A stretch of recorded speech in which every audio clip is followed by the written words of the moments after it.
It's almost impossible to go to any international meeting on development these days without at some point somebody raising the issue about what comes after the MDGs, the Millennium Development Goals, when they expire in 2015.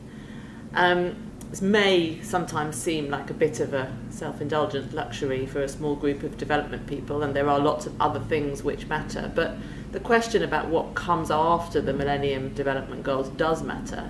And I think for two main reasons. First of all, the MDGs have been really influential in how people think about development and, obviously more importantly, in what they do.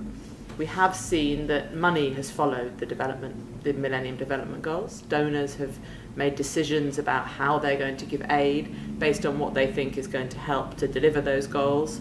And civil society organisations have based their advocacy strategies on holding governments to account for fulfilling those goals. They've really changed behaviour, and so what comes after them matters. The other reason, I think, is because the conversation matters. The conversation about what comes after the MDGs has allowed us to start talking about some big issues in development, about inequality, about the big difficulty of reconciling the things that we know, the improvements that we want to make in people's lives, with the need to live within planetary boundaries. And it's important that we keep talking about these big issues, but that we do it in a political, focused way with some kind of outcome. And at the moment, the discussion about the MDGs is the forum for all those really crucially important questions to be discussed. So for two reasons, I think it is an important agenda for civil society organisations and really for everybody who cares about the future to get involved in. Two of the things that there seems to be quite a big consensus on that are missing from the current MDGs are, first of all, a series of questions on inequality, on who gets what. The MDGs have focused attention on making sure that the very poorest are lifted up in the areas of health, education and income, but they've got much less to say on how things are distributed across the whole society and whether things, put bluntly, are fair. The second thing that the MDGs have been criticised for not saying enough about is the area of growth, and particularly jobs.